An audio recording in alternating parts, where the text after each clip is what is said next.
नमस्कार, स्वागत है आपका आवाज दी वॉइस में। मैं हूं रत्ना शुक्ला आनंद। इम्यूनाइजेशन पर बनी नेशनल टेक्निकल एडवाइजरी ग्रुप ने कहा है कि गर्भवती महिलाओं को कोविड 19 के दोनों वैक्सीन जो है वो लग जानी चाहिए, दोनों टीके लग जाने चाहिए, ताकि मां और बच्चे दोनों सुरक्षित रहें। इस विषय पर विस्तृत चर्चा करने के लिए मौजूद हैं हमारे साथ डॉक्टर रेणु मिश्रा। डॉक्टर रेणु मिश्रा सीताराम भारतीय इंस्टीट्यूट में सीनियर कंसल्टेंट है गायनेकोलॉजी की और साथ ही आईवीएफ विभाग की अध्यक्ष है। डॉक्टर रेणु, स्वागत है आपका आवाज की वॉइस में। जब हम गर्भवती महिलाओं की बात करते हैं तो उनके लिए कोविड होना कितना गंभीर हो सकता है? नमस्कार, सभी दर्शकों को मेरी तरफ से शुभकामनाएं। कोविड जो गर्भवती महिलाएं हैं उन्हें ज़्यादा होने का चांस है ऐसा तो नहीं है। जितना किसी आम व्यक्ति को, आम महिला को होने का चांस है उतना ही प्रेगनेंसी में भी है। लेकिन प्रेगनेंसी में उसको गंभीर होने की समस्या थोड़ी ज़्यादा आ सकती है। दैट मीन्स गंभीर होने का चांस थोड़ा ज़्यादा हो सकता है। देखा गया है कि वैसे 90% प्रेग्नेंट लेडीज़ को भी हॉस्पिटलाइजेशन की ज़रूरत नहीं होती, बट जो हॉस्पिटलाइज होती हैं बाकी 10% उसमें आईसीयू एडमिशन भी प्रेग्नेंट लेडीज़ में ज़्यादा होता है। इसका एक कारण है, प्रेगनेंसी में थोड़ा सा इम्यूनिटी डिप्रेस्ड होती है। ये कुदरती चीज़ है, ये शायद ऊपर वाले ने बनाया तो इसलिए है ताकि हम उस बच्चे को धारण कर सकें जो कि जेनेटिकली आपसे डिफरेंट होता है, जिसका आपसे पूरे जो कैरियोटाइप है वो अलग होता है। तो वो रिजेक्ट ना हो, उसकी वजह से थोड़ा इम्यूनिटी सप्रेस्ड रहती है प्रेगनेंसी में। एंड इसीलिए अगर कोई भी इन्फेक्शन होता है प्रेगनेंसी में तो उसकी सिवियरिटी ज़्यादा होने की संभावना बढ़ जाती है। जी। मैम, अगर दोनों वैक्सीन दी जाती हैं तो क्या इसके कुछ साइड इफेक्ट्स भी हो सकते हैं? क्या उनके लिए ये भी कहा गया है कि उनको पूरी तरह से इन्फॉर्म किया जाए? वो कौन से सिम्टम्स से अगर वैक्सीन लगाने के बाद उन्हें नजर आए तो वो डॉक्टर से संपर्क करेंगे? थोड़ा बताएं।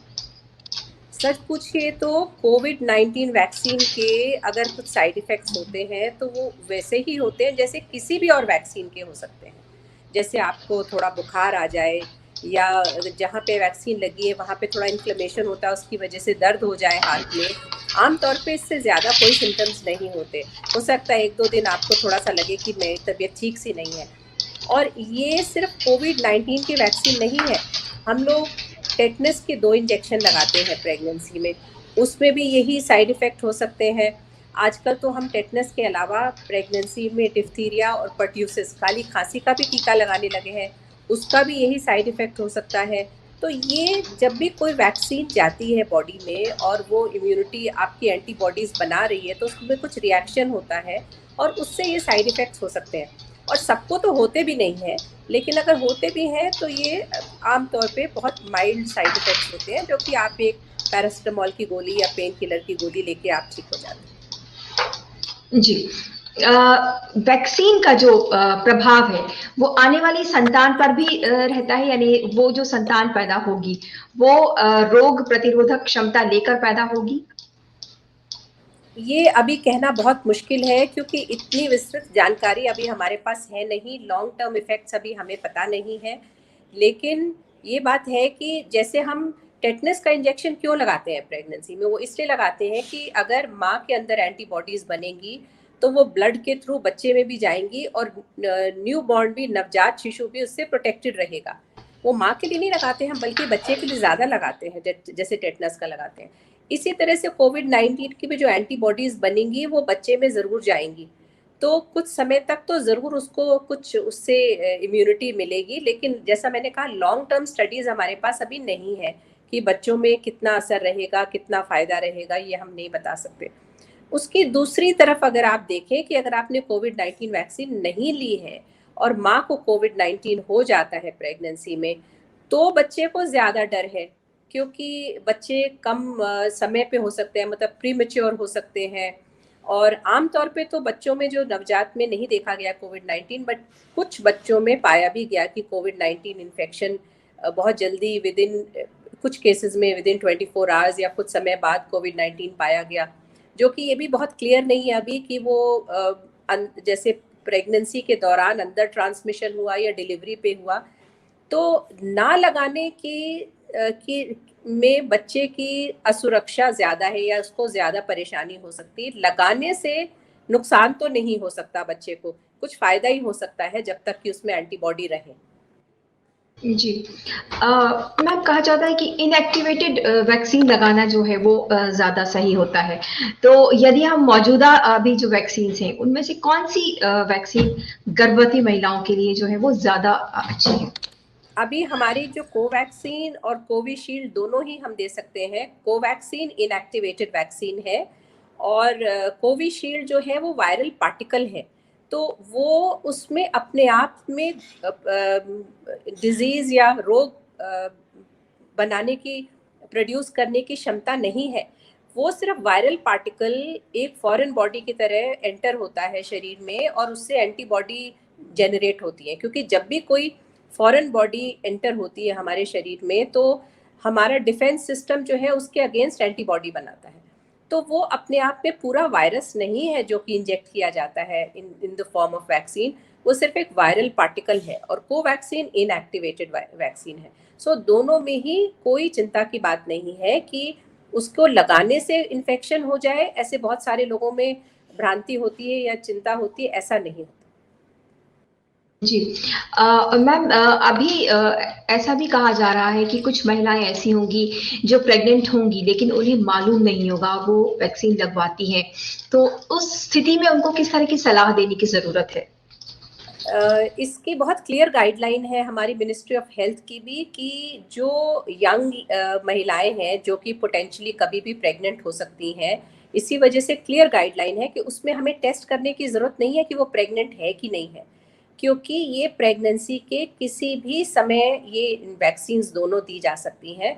तो हमें ये जानने की ज़रूरत नहीं है कि वो प्रेग्नेंट है या नहीं है, और अगर वो प्रेग्नेंट है तो उसको सिर्फ यही बताना होता है महिला को कि इसका कोई नुकसान नहीं है, लेकिन आपको कुछ माइल्ड साइड इफ़ेक्ट्स हो सकते हैं कुछ दिनों के लिए, बट इसका आपके गर्भ पे, बच्चे पे होने वाले शिशु पे या आपको कोई नुकसान नहीं है। सो हमें ये एक्चुअली जानने की ज़रूरत नहीं है टेस्ट करके कि ये प्रेग्नेंट है या नहीं है। मैम लैक्टेटिंग जो मदर्स होती हैं, उनके लिए ये कितना ज़रूरी है वैक्सीन लगाना? देखिए, ज़रूरी की जब हम बात करते हैं तो चाहे वो प्रेग्नेंट है और चाहे वो लैक्टेटिंग है, जैसे बाकी सबके लिए ज़रूरी है वैसे इनके लिए ज़रूरी है, क्योंकि कोई भी नहीं चाहता कि कोविड-19 हो, तो उसका अगर बचाव का कोई तरीका है तो वो दोनों ही स्थिति में लगाना अच्छा है। प्रेगनेंसी में सिर्फ ये बात होता है कि कोई नवजात शिशु पे तो कोई नुकसान नहीं होगा, तो ऐसा कुछ नहीं है। और ऐसे ही लैक्टेटिंग में ये रहता है कि ऐसा तो नहीं कि मिल्क के थ्रू कुछ ऐसा चला जाए जिससे बच्चे को नुकसान हो, जो बच्चा ब्रेस्ट फीड कर रहा है। तो दोनों ही स्थिति में बच्चे को कोई नुकसान नहीं है, इसलिए प्रेगनेंसी और लैक्टेशन दोनों में ही कोई कॉन्ट्राइंडिकेशन नहीं है कि वैक्सीन ना लगाई जाए, बल्कि अगर जी। माँ स्वस्थ रहेगी तो बच्चा भी स्वस्थ रहेगा। जी। मैम जो सेकंड वेव आई या फर्स्ट वेव थी, उस दौरान कैसे मामले देखे गए अगर हम इन दोनों ही कैटेगरीज़ की बात करें, प्रेग्नेंट वुमेन की, लैक्टेटिंग वुमेन की, अगर इनको वैक्सीन नहीं लगे थे या लगे थे? कुछ ऐसा डेटा यदि आपके पास हो या आपके पास जो केसेज़ आए हों, उनसे अगर आप कुछ हमें बता सकें? देखिए, पहली जब वेव आई थी तब तो वैक्सीनेशन हम कर ही नहीं रहे थे प्रेग्नेंट महिलाओं को। उसका भी कारण था, इसलिए नहीं था कि हमें ये डर था कि वैक्सीनेशन से नुकसान हो जाएगा, लेकिन ये थोड़ा-सा ना नाज़ुक थोड़ा सवाल होता है कि अगर बाय चांस किसी को कोई प्रॉब्लम हो जाए तो तब तक जो स्टडीज़ हुई थी कोविड-19 वैक्सीनेशन की, उसमें प्रेग्नेंट लेडीज़ इंक्लूड नहीं की गई थी। तो हमारे पास कोई भी डेटा नहीं था कि वैक्सीनेशन से क्या उनके मतलब रिस्पॉन्स क्या है, बॉडी का एंटीबॉडी बनती है नहीं बनती है। तो पहली वेव में तो हमारे पास ये कोई जानकारी थी ही नहीं, क्योंकि प्रेग्नेंट लेडीज़ को हम लगा ही नहीं रहे थे। बट इस बीच जानकारी बाकी देशों से आनी शुरू हुई। यूएसए में उन्होंने अलाउ किया सबको, प्रेग्नेंट लेडीज़ को लगाने के लिए। यूके में उन्होंने कहा कि जो प्रेग्नेंट है और जो हाई रिस्क है, हाई रिस्क मतलब जैसे कोई बच्चों के साथ कोई कोई काम करती है, कोई डे केयर में, कोई बुजुर्गों के साथ काम करते हैं, जहाँ पे भी पब्लिक कांटेक्ट ज़्यादा है, उन प्रेग्नेंट लेडीज़ को लगाया जाए, क्योंकि उनको कोविड-19 होने का ज़्यादा खतरा है। तो ये सारा जब डेटा कलेक्ट हुआ, अब तो खैर हमारे यहाँ भी प्रेगनेंसी इंक्लूड होके स्टडीज हो गई है, लेकिन ये डेटा जो कलेक्ट हुआ उससे हमें ये काफ़ी तसल्ली हुई कि इसमें प्रेगनेंसी में लगाने में कोई नुकसान नहीं है बल्कि फ़ायदा ही हो सकता है। तो जैसा जी कि मैंने कहा, जो भी हमारे पास डेटा है वो प्रेग्नेंट लेडीज में कोविड-19 होने की संभावना ज़्यादा नहीं है, लेकिन अगर हो जाए तो उसकी सीरियसनेस ज़्यादा हो सकती है प्रेगनेंसी में। जी। क्या कुछ ऐसी महिलाएं भी हो सकती हैं जिनको कुछ और बीमारियां हैं साथ में और उन्हें ये वैक्सीन नहीं दी जा सकती? वैक्सीन सच पूछिए तो जिनको बीमारियां उनमें तो वैक्सीन का और ज़्यादा इंडिकेशन है, क्योंकि अगर आप कहें कि प्रेगनेंसी में कौन ज़्यादा सीरियस हो सकती हैं अगर कोविड-19 इन्फेक्शन हो जाए, तो उसमें जिनको डायबिटीज़ है, जिनको ब्लड प्रेशर ज़्यादा है, जो ज़्यादा वज़न है, वेट अपने आप में एक हाई रिस्क फैक्टर होता है, या किसी का किडनी ट्रांसप्लांट हुआ है, किसी को डायलिसिस होता है, किडनी प्रॉब्लम है, इनमें रिस्क ज़्यादा है सीरियस कोविड इन्फेक्शन का। कोविड होने के बाद सीरियस कोविड इन्फेक्शन होने का ये हाई रिस्क लेडीज़ है। तो इनमें तो और भी ज़्यादा इंडिकेटेड है कि आप वैक्सीनेट करें उनको, ताकि वो बचें कोविड इन्फेक्शन से। अगर आप सिर्फ कोविड-19 वैक्सीनेशन के पूछें कि किस में नहीं, तो अगर आपको कोई एक वैक्सीन लगी और उससे आपको एलर्जिक रिएक्शन हुआ, तो उस उन उन महिलाओं में हम वैक्सीनेट नहीं करेंगे या कोई डिफरेंट वैक्सीनेशन करेंगे। या कई लोगों को बहुत एलर्जिक रिस्पॉन्स होता है ड्रग से, उनमें हमें बहुत ही सोच समझ के प्रिकॉशंस लेके हम वैक्सीनेट कर सकते हैं, बट ऐसे रूटीन में हम वैक्सीनेट नहीं करेंगे कि आप जाइए लगवा लीजिए हॉस्पिटल में। उनको फिर हमें देख के प्रिपेयर्ड हो हम कि कोई एलर्जिक रिस्पॉन्स हो तो हमारे पास वो सब दवाइयाँ होनी चाहिए जो हम इमिजिएटली दे सकें। बट मेन वही है जिनको कोई एलर्जिक रिएक्शन हुआ हो, या तो पहली डोज से, या उनको बहुत हाई एलर्जिक रिस्पॉन्स हो ड्रग से या हिस्ट्री हो, उनमें हम थोड़ा सा हमें प्रिकॉशन लेना होता है, हमें एहतियात बरतनी है कि उनको हम रूटीन में नहीं लगा सकते। जी। मैम आखिर में 2 सवाल मैं साथ ही करती हूँ आपसे कि अभी भी महिलाओं में वैक्सीन लगवाने को लेकर खास तौर से जो गर्भवती महिलाएं हैं उनमें हिचकिचाहट है, उन्हें क्या संदेश देंगी? साथ ही साथ जो इनके जो घर के लोग हैं, परिवार के सदस्य हैं, उनको किस तरह की सावधानी बरतनी जरूरी है, क्योंकि वो बाहर से इन्फेक्शन ला सकते हैं, उनकी वजह से इन्फेक्शन हो सकता है, ये आप मेरे लिए बताएं। रत्ना जी, बहुत अच्छा सवाल है, क्योंकि एक तो मैं सब गर्भवती महिलाओं को ये संदेश देना चाहूँगी कि वैक्सीन लगवाने से आपके और आपके शिशु की दोनों ही भलाई है। आखिरकार मैं वापस टेटनस पे आ जाती हूँ। देखिए, हमारे देश में ऑलमोस्ट 50-60% तो जो हम एंटीनेटल केयर कहते हैं ना, जो हम प्रेग्नेंट लेडीज़ को देखते हैं, 50-60% तो गाँव में एंटीनेटल केयर का मतलब ये कि टीका लगा कि नहीं लगा। उनको बस एक बात पता है कि टेटनस की सुई लगवानी है, and they are very particular about it actually. बहुत आके जो लोअर स्ट्रेटा है कई बार कहते हैं हमें तो जी टीका लगवाना है बस। तो वो भी हम क्यों लगवाते हैं? क्योंकि वो टीका लगवाने का हमें फ़ायदा है, क्योंकि वो बीमारी हमें नहीं होगी तो हमारे बच्चे को नहीं होगी, तो हमें दोनों को फ़ायदा है। वही चीज़ कोविड-19 के साथ है।